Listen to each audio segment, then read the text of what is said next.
ஓம் அம்மையப்பர் திருவடியே போற்றி, குருநாதர் திருவடியே போற்றி. குரு வாழ்க, குருவே துணை. ஸ்ரீ குரு ஜோதிடம் நேயர்கள் அனைவருக்கும் வணக்கம். 2025ஆம் ஆண்டு சிம்ம ராசி அன்பர்களுக்கு எப்படிப்பட்ட பலன்கள் நடக்க இருக்கு அப்படிங்கிறத தான் இந்த பதிவில் நம்ம பார்க்க போகிறோம். வாங்க பதிவுக்குள்ளே போகலாம். முதல்ல அனைவருக்கும் இனிய ஆங்கில புத்தாண்டு நல்வாழ்த்துக்கள். சிம்ம ராசிக்கு இந்த வருடத்திற்கான கிரகநிலைகள் எப்படி இருக்குது அப்படிங்கிறத முதல்ல பார்க்கலாம். அது என்ன வருடத்திற்கான கிரகநிலைகள் அப்படின்னு கேட்குறீங்களா? ஒரு குழந்தை பிறக்கும்போது வான மண்டலத்தில் கிரகங்கள் எந்தெந்த இடங்களில் இருந்தாங்களோ அதனுடைய ஜெராக்ஸ் தான் அந்த குழந்தையினுடைய பிறப்பு ஜாதகமாக அமையும். அதன்படி தான் அந்த குழந்தையினுடைய வாழ்க்கை முழுவதுமே பிறப்பு முதல் இறப்பு வரை உள்ள பலன்கள் நடைபெறும். அது மாதிரி ஒரு ராசிக்கு ஒரு வருடம் பிறக்கும்போது கிரகங்கள் எந்தெந்த இடங்களில் இருந்தாங்களோ அதுதான் அந்த ராசிக்குண்டான அந்த வருடத்திற்குண்டான ஜாதகமாக அமையும்.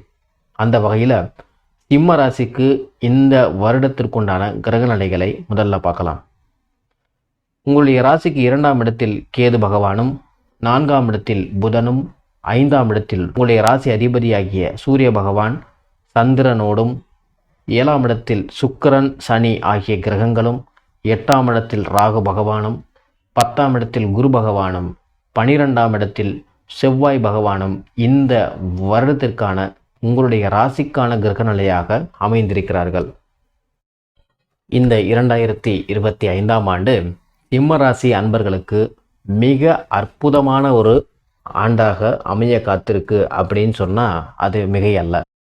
ஏன்னா உங்களுடைய ராசி அதிபதியாகிய சூரிய பகவான் வருடத்தின் தொடக்கத்தில் தன்னுடைய உற்ற நண்பரான சந்திரனோடு சேர்ந்து 5ஆம் இடத்திலேயே இருக்கிறதுனால எதிர்பார்த்த விஷயங்களில் வெற்றி, குலதெய்வத்தினுடைய அருள், குழந்தைகள் மூலமாக நன்மை முதலிய எல்லா விஷயங்கள்லையுமே உங்களுக்கு மகிழ்ச்சி, ஆனந்தம் கிடைத்து கொண்டே இருக்கும்.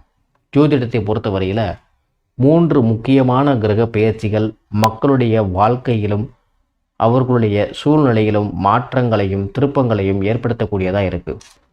அது என்னென்னா குரு பெயர்ச்சி, சனி பெயர்ச்சி மற்றும் ராகு கேது பெயர்ச்சி. இந்த 3 முக்கிய பெயர்ச்சிகளுமே இந்த வருடம் நடக்க இருக்கு.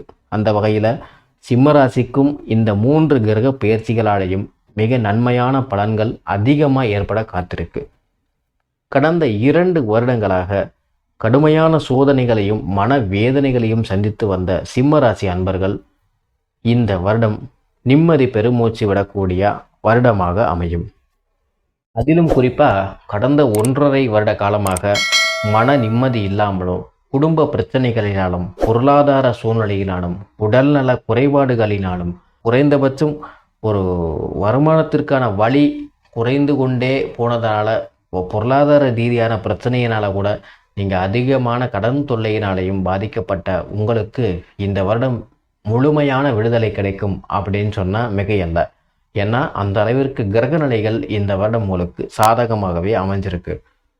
உங்களுடைய ராசிக்கு 2ஆம் இடத்துல கேது பகவான் தொடர்ந்து சஞ்சரிக்கிறதுனால இந்த வருடம் ஜூன் மாதத்திற்கு பிறகு கடன் தொல்லைகள், குடும்ப பிரச்சனைகள், பொருளாதார ரீதியான பிரச்சனை, அப்புறம் குடும்பத்திலுக்குள்ளே ஏற்பட்ட வாக்குவாதங்கள், சொத்து தகராறுகள், இது போன்ற விஷயங்கள் எல்லாம் நிவர்த்தி ஆகக்கூடிய ஒரு நிலையை உருவாக்கும். பொருளாதாரத்தை பொறுத்தவரையில் இந்த வருடம் மிக மிக அருமையான ஒரு வருடம் அப்படின்னே கூட சொல்லலாம். தொழில் ரீதியாக குரு பகவான் 10ஆம் இடத்திலேயே சஞ்சரிக்கிறதுனால சில இடர்பாடுகள், இடமாற்றங்கள், வேலையில் பணி சுமை போன்றவை எல்லாம் கடந்த ஒரு 8 மாத காலங்களாகவே அதிகமாகவே இருக்கும்.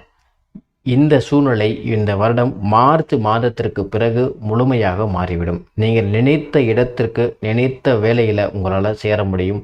அதற்கான அமைப்புகள் உங்களை தேடி வந்து உங்களை மேலும் மகிழ்ச்சிப்படுத்தும். சிம்மராசி மாணவர்களை பொறுத்தவரையில் பார்த்தீங்கன்னா 4ஆம் இடத்துல புதன் பகவான் இருக்கிறதுனால, குருவினுடைய பார்வையிலேயே அந்த புதன் இருக்கிறதுனாலையும் மேற்படிப்புக்கான அமைப்புகள், வெளிநாடு சென்று படிக்கக்கூடிய நிலைமை, அல்லது வேறு மாநிலத்திற்கு வேறு மாவட்டத்திற்கு சென்று படிக்கக்கூடிய உயர் படிப்புக்கான அமைப்புகள் அமைய காத்திருக்கு. இதுவரை திருமணமே ஆகாத சிம்ம ராசி அன்பர்களுக்கு இந்த வருடம் திருமணத்திற்கான அமைப்புகள் கூடி வரும். அதுவுமே குறிப்பாக பார்த்தீங்கன்னா சனி பகவான் 8ஆம் இடத்திற்கு போனாலுமே அவர் தன்னுடைய களத்திர ஸ்தானாதிபதியான வேலையை தொடர்ந்து செய்து கொண்டு தான் இருப்பார். ஆகையினால் அஸ்தமத்து சனி வரப்போகுது, கல்யாணமே நடக்காதா அப்படின்னு கேட்க தேவையில்லை, பயப்படவும் தேவையில்லை.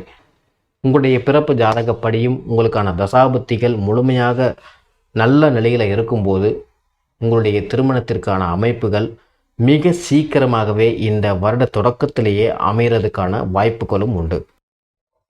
உங்களுடைய ராசிக்கு யோகாதிபதியை விளங்கக்கூடிய செவ்வாய் பகவான் 12ஆம் இடத்துல இருக்கிறதுனால வீடு மற்றும் நிலம் சம்பந்தமான விஷயங்களில் பராமரிப்பு பணிகள் செய்ய நேரிடலாம். அதுபோன்ற செலவினங்கள் மூலமாக உங்களுக்கு பண விரயங்கள் ஏற்பட வாய்ப்பு உண்டு. உடல் ரீதியில் பார்த்தீங்கன்னா ஆரோக்கியத்தை பொறுத்தவரையில் வயிறு சம்பந்தமான தொல்லைகள், மன சஞ்சலங்கள், ஒரு விஷயத்தை செய்யலாமா வேணாமா அப்படிங்கிற இடத்துல குழப்பங்கள் ஏற்பட்டு அதன் பிறகு அதற்கான சரியான முடிவை நீங்கள் எடுக்கக்கூடிய அமைப்பு உண்டு. எந்த ஒரு ஆண்டுமே பார்த்தீங்கன்னா முழுமையான நன்மையான பலன்களையோ முழுமையான தீமையான பலன்களையோ கொடுக்க போகிறதில்ல. நன்மையான பலன்களை நம்ம ஏற்றுக்கிட்டாலும் தீமையான பலன்களை சில வழிபாடுகள் மூலமாக நிவர்த்தி பண்ணிக்க முடியும். அந்த வகையில் சிம்ம ராசிக்காரர்கள் இந்த வருடத்தில் ஒரு தடவையாவது சென்று வழிபட வேண்டிய கோவில் அல்லது தெய்வம் அப்படின்னு பார்த்தீங்கன்னா தஞ்சாவூர் மாவட்டம் திருக்கருகாவூர் அப்படிங்கிற ஊரில் அமைந்திருக்கக்கூடிய கர்ப்பரச்சாம்பிகை சமேத முல்லைவனநாதர் திருக்கோவிலை தரிசிச்சுட்டு வர்றது மூலமாக இந்த வருடத்தில் நீங்கள் சந்திக்கக்கூடிய அத்தனை பிரச்சனைகளில் இருந்தும் கஷ்டங்களில் இருந்தும் நீங்கள் விடுபட முடியும். இந்த கோவில் கர்ப்பிணி பெண்களுக்கு மிக சிறப்பான தலமாக இருந்தாலும் கூட சிவபெருமான் முல்லை வனத்தில் இருந்து அருள் பாலிக்கக்கூடிய தலமாக இந்த தலம் அமைந்திருக்கு. அதுவும் குறிப்பாக இந்த வருடம் சிம்மராசிக்காரர்களுக்கு மிக அற்புதமான பலன்களை வழங்கக்கூடிய ஒரு அற்புதமான தலமாக இந்த கர்ப்பரட்சாம்பிகை கோவில் அமைஞ்சிருக்கு.